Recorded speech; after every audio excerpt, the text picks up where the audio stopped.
Good evening, everybody. My name is Coffee Break, and welcome back to the Coffee Cast Amateur Attack Edition, where I pull in two nooblets from the audience and pit them against one another for my own sick entertainment. I almost said our own, which kind of gives away the fact that I do have a co-caster with me tonight, so I'm going to go ahead and introduce him first. It is going to be, as always, Sleeper Cells with me. Sleeper, since I already introduced you, go ahead and pick a random one of these two players to introduce. I'll give you the first intro. Oh, thank you very much. All right, everybody. So casting with me is going to be Coffee Break. Thank you. I'm going to introduce him real quick because he gave me the option. Does that count as your introduction? Yes. All right. Well, on the top left-hand side of Whirlwind, we do have our fallen Terran hero. Used to be the greatest Terran here on the stream, now has been replaced by the likes of, well, you know, Aegis, a, you know, top 8 Masters Terran player. Sorry, T-Man. You haven't been playing as much lately. It is going to be the yellow Terran T on the top left-hand side of Whirlwind. Sleeper Cells, who's this other guy? Who's the other poor schmuck that we have playing for us today? Well, he'll be spawning on the bottom right, I mean top right. I know my position. He's going to be spawning on the bottom right in the 9 o'clock position. It is going to be the purple Zerg. I love purple Zerg. Purple Zerg. Of course, T-Gen's SplashDragon. Things that will never die and never should die. Introductions like that. T going to be opening up with gas, so probably going to be just, I don't know, popping out a couple of Reapers or something. This was not like a gas before racks. This is a pretty standard time. Get a Marine out, get your orbital up, and then throw a Reaper out across the map. And everything, I mean, he's going to get his scouting off, I suppose. Everything's going to be pretty darn normal, I'd say.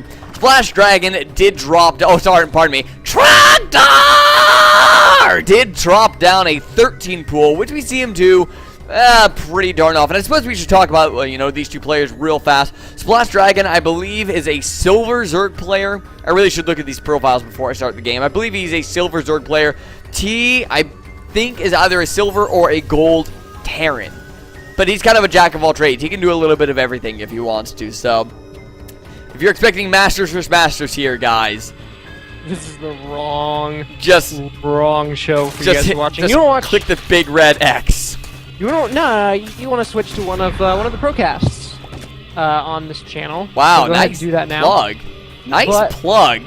But you did not. You picked the one called Amateur Attack, so I'm assuming that means you want to watch something a little bit less, how do you say, professional. Right. Because it's our show, because it's Amateur Attack, we can say things like, fuck, that's a fast command center. That's really not that fast of a command center, but I just wanted to display the fact that I can say things like, fuck, a Reaper's on the map. We can also Which have, also isn't that, you know, that's not too extraordinary.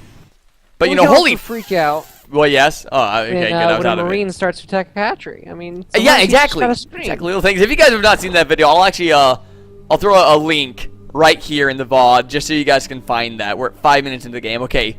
Note to self, I'm gonna put a link for you guys.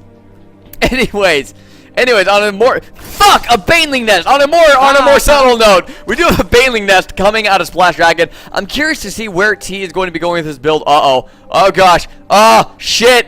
Damn it. It's a Reaper. Okay, I'm done. Professionalism time. The Reaper, actually, that's kind of a weird little spot for that Reaper. It's going to work out quite nicely for him. He actually could have continued to micro up and down the little cliff face for quite some time, but he's just going to be microing away and slowly taking punch off at these Zerglings. He could have, oh gosh, he could jump down that cliff right there. He got speed. Oh man, that Reaper, he's going to die. Oh man, he died pretty much for nothing. And T actually going to be going over, I think a little bit interestingly, into Marine Siege Tank, which is a pretty old style of Terran versus Zerg. Not that I have a problem with it. I actually still love Marine Tank. I think it is perfectly viable. But Biomine is a little bit more well known right now. The Marine Tank is better against roaches, I will say. I'd agree. I still see it working quite well. I mean, the mines are such a, I'm going to use volatile. They're a very volatile unit in the fact that if your opponent decides to completely commit to an engagement and just attacks your army head on, you can lose a ton of bio to your own mine attacks. which is just really, really, really unfortunate for a Terran player. I'm gonna Going call mines, those whereas minor tanks don't rings. generally have that problem. Minor rings, where the rockets shoot out and they come back. Yeah, that's a really interesting term for that, but we're gonna go with it. Oh, I don't want to hear it. You're the guy that came up with Arclossus. Oh, dear goodness, dude. But did you hear the awesomeness of my my phrase yesterday? Oh gosh, what was it? Planetary Nexus. Planetary Nexus. Oh no, everybody says Planetary Nexus, dude. Nobody says Planetary Nexus. I've heard. Oh my goodness, yeah, they've been saying it since that ability first came out. I'm sorry to spoil the party here. I guess I'm gonna log out, guys. Well, the Sleeper Cells is now muted his mic. We do have two siege tanks out on the field, just starting to slowly bolster up that siege tank, start to slowly bolster up that marine count. This is about the point where we're going to be laying down a couple of extra production facilities as our STV count begins to increase. This is the Terran player needs to fully saturate this gas. He only has 2 workers on it right now, which could prove to be a little bit of a problem. If we look over at that income tab, T is down by 8 workers. He is double producing SCVs. Splash just kind of banking up lots and lots and Which lots. is pretty Splash standard. What? Yeah, but why is he banking up so much? He literally has the I'm looking at the larva he can be using right now. There we go. Finally going to be making a big round of Zerglings. But like you're saying, yeah, I mean it is Splash's standard. Coffee, we saw earlier this evening before we took the screen down, we saw Mangu do the exact same thing. Ton of larva, plenty of supply, 4K minerals into not building anything. It must be the new Idra build or something. It's really weird. I'm assuming it's like, yeah, I'm assuming somebody saw it at a tournament at some point and now it's standard. But damn it, Platinum players, stop entering MLG. Platinum, I'm talking like gold, man. Oh man, T slowly starting to build up once again just because bio tank count sticking. Is that mainly on Marines? Yeah, I mean he has 1 Marauder in that force. He's getting his starport up and running. His production facilities, I think it's getting close to being time to dropping Rax's 4, 5, and 6, is it not? Very shortly, yeah. He's still doing all right. He has supply blocked. If you look at the couple supply depots on the way, but those are gonna be a little bit of time before they come out. We do see as well Splash adding on Splash. What are you? He never scouted his opponent. He doesn't know where T is. He thinks it's cross pawn only, actually. He's running in for an assault. He's probably sitting there going, what? What? And then he's going to run up there and go, oh my gosh. Oh my goodness, but at the same time, T is moving out across the map. He doesn't even have all his tanks with him. And this is a huge ball of Zerglings. T is playing with fire right now, not moving out with his full force. He is indeed, but luckily fire is not going to bite here. Splash still not knowing where his opponent is. Going to scout all the wrong ways. Immediately, he's actually going to completely miss this force. This little paltry little force could walk in, kill a lot of drones, and possibly set up on the top of this ramp. But actually, that doesn't look like it's going to happen. Both armies are just going to straight up miss each other. Oh no! Splash actually took that watchtower, saw his opponent's army. These Zerglings. The first volley goes to T. The T tank's getting sieged up, and I don't know that one tank definitely going to die. Not sieging the other 2 tanks either. And now it's a little bit too little, too late. Zerglings running away, and actually they are going to take 1 volley, but I think T got extraordinarily lucky right there. Banelings are going to be morphed in, but I mean Splash is already so low on supply at this point. Yeah, he's down to 74 supply. Those Banelings are not going to finish here. He's going to go ahead and get denied. A lot more Lings on the way, but with no Banelings here, this could definitely do a decent little bit of damage. This will not kill Splash, I don't think, with this many, ooh, nice little Baneling hand. This won't kill Splash, I don't think, with as many Lings as he's got coming out. But, you can certainly do a decent bit of damage. Just the Lings that were going in for a flank don't flank. Oh gosh, this is. Oh, those Banelings morphing and we're actually. Oh, in range of the siege tank. The second siege tank. Okay, yeah, I was gonna say if that dies, then I think it's gonna be held off. But I don't know. Actually, there's more Marines coming in, but those Banelings just finishing up. That's too many Banelings, especially with centrifugal hook. Oh yeah, did they even kill the Marauder? No, the Marauder actually gets loaded up. T is going to be repelled for the moment, but he now has the SCV lead with the mules on top of that and a 3rd CC just now morphing into an orbital command. The additional barracks are coming down a little bit late. I see 1 getting constructed down in that natural expansion. At this point, you actually want to have probably 6 barracks, maybe another factory for additional tanks, and this 3rd base should be getting taken fairly shortly as well by T. On the other side of the map, I'm almost wondering if Widow Mines might be a better option now.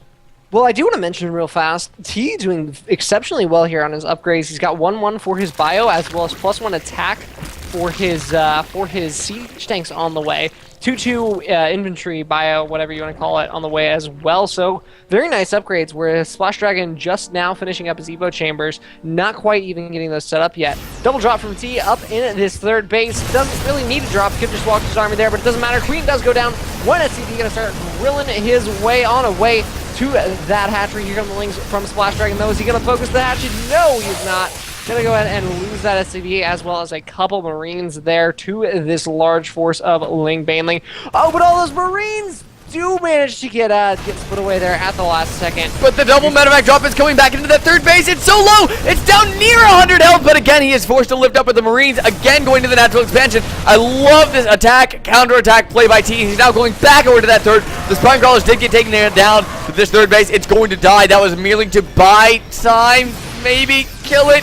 Kill it, kill it, kill it, fix it, fix it, fix it, fix it. Okay, yeah, it's gonna die. That one Marauder almost took that out alone. Now he's just gonna load back up into the medevacs. He's gonna go to the main, or is he just gonna run away? Oh, that one poor Marauder, man. That one poor Marauder. There are some Banelings. Oh, man. Oh, my gosh, that Marauder soaked up like 5 or 6 Banelings. He's got 1 HP, too. Another Baneling. Oh, God, the front of that natural. I was watching the drop in the main for a little bit of that time. T did just take another big lead. He got a little bit lucky early on, but he's been playing it very well ever since. Ever since that army almost got caught in the middle of the map. He's been playing pretty well since that point in time, dropping down additional barracks at this point. He does have a little bit of a bank going up that can be spent fairly quickly with a couple of additional factories, which he unfortunately is not getting. I think double tank production or quadruple Widow Mine production. Either or would be pretty darn good right about now. The one thing I do like about the tanks is that they absorb the Baneling fire so much better. They eliminate the need for additional Marauders in your composition. And at the lower levels, when your splits might not be as good, I think the tanks can be a little bit better for that purpose. Speaking of Banelings, 20 more Banelings in production here in front of the natural expansion of SplashDragon, which is the only expansion because that third did go down and Splash not quite even is setting up to take an additional base here, sitting at so much bank. So I guess he doesn't need the third base for the money, but he could definitely use a bit of that larva. Well, he's throwing down two Overlord farm. He's throwing down 2 macro hatcheries in his main base instead of trying to retake a third base, which a macro hatch would be great, but one of those needs to be an additional base, I think. T actually going to run up here with his army, go, ha-ha! Then scan and then realize that there is actually no third base. Scanning this third base down to the south right as it gets created. And he's going to see that massive force of Banelings up there. If he sieges up on, I don't know, he only has 2 siege tanks though. I think he's just going to go for the Doom drop. Yeah, he is. He is loading up those medevacs, boosting his way on in. He's going to set up a position here in the corner. There he goes. Those 2 medevacs flying in and going, not going to drop actually. Here comes the army of SplashDragon slowly moving in, but a huge chunk of this not moving quite yet. There they go. These 2 tanks going to go ahead and do a decent little damage as the bio moves forward, picking off the Queen. But here come those Banelings. Nice pick up there. Out of he's going to save a decent chunk of bio. Actually, not nearly as much as I was expecting getting saved there. Not the best engagement for T, but at this point, not really going to matter. 58 supply to 149. T can just throw armies at his opponent. Here comes the next one. He's still got a decent amount left in this main base. So much damage being done, and I believe this is about all she wrote. Yeah, just about here. These Marines going to be simming up, just sending a small section up to fight off that third base, kill that off in the end. We do have a lot of Lings spawning out in the main base that's going to help clean up what was left of those drops. But you know what? Now those medevacs are just going to rejoin with the forces down to the south and just make that one final push really that much stronger. And the Zerglings are going to be coming down here. There are some Mutilas in there as well, but with this many Marines, I don't even think it matters anymore, except T is actually on pretty much an all-out retreat. There we go. His army's getting pretty overstimmed, though. Yeah, he didn't quite pull the medevacs into position, so the Marines just kept taking more and more damage from the stims. A couple more Banelings moving in. There's a lot of Banelings! Gonna go ahead and take out a nice little chunk, but unfortunately not enough of T's army. Still plenty left over. A couple mutas trying to engage, but that is not going to work. 34 supply. Splash calling out the, yeah, GG. Which means T is going to go ahead and take this game at the 20.5-minute mark. Very, very well played by him. Something I didn't really understand at the end of the game, I was just checking the units tab right before the GG. There were actually 14 larvae on like units tab. That could have been anything, any sort of defense, and I don't think it would have mattered. But at that point, if you're a Protoss, you're warping in all the units you can possibly get on the map. If you're a Terran, you're just making mules to restart your economy on the other side of the map. And as Zerg, you should really be spending... sorry. You should really be spending all of that larva... Yeah, I just laughed at my own bad joke, okay? You should really be spending all of the larva. Just to do something, anything. That's the point of Zerg. That could have been 28 Zerglings. That could have been, 14 Zerglings with 14 That could have been drones Banelings. a long time ago. Could have been drones a long time ago. So maybe a little bit of mismanagement there by Splash. Do you have any closing statements for either of these players? Not particularly, other than of course spend your larva. We talked about that in this game. We've seen a lot of players not quite do that at the lower levels. You need to do that. If you have the money, you have the larva, you have the supply, use it on anything. Other than that, T playing very, very well. A couple weird micro decisions that didn't necessarily matter in this game, but that absolutely could have mattered if the game was a little bit closer. Beyond that, GLHF. Agreed. The only thing I have to say, we talked a little bit about what Splash did wrong, what he could improve on. So I may as well throw in something that T could improve on. His barracks is number 4 and 5. Really, I'm gonna kind of restructure what his build looked like a little bit. You saw for a little bit he was producing off of 3 racks and 1 factory. Get it up to 4 racks in that 1 factory, and as he did that initial push out, add on barracks number 5 and 6 and a second factory to help produce siege tanks while you start getting that 3rd command center down, and that way you get a little bit more production, that you're more fully using the capabilities of your 2 bases with your mules, especially, and with all the gases. Siege tanks don't really take that much gas when you can have 4 of them. You can get your bio upgrades about the same. So that's the one thing I have for T to improve upon. And Splash, of course, just be careful not to bank up too many resources in that mid game. When we were seeing like 800 minerals at what was it, like 10 minutes into the game, something like that. So on that note, that was my closing statement for the night. I apologize for having to do this on a local recording for you amateur tech people that decided to come over and watch this. I've been having a lot of dropped frame issues with OBS. I don't know if it's OBS. I think it's the internet, to be quite honest. I think there's something wrong with that part, but hopefully I'll be able to get it fixed. And one last reminder, Amateur Attack now, I will believe, be on Fridays and Sundays. That is not finalized, but just keep an eye on Facebook and on Twitter to know when I'm going live. And you can find those links down in the description, guys. Until next time, thank you for joining us, Sleepers Cells. Thank you for co-casting. And this is Coffee Break, signing out.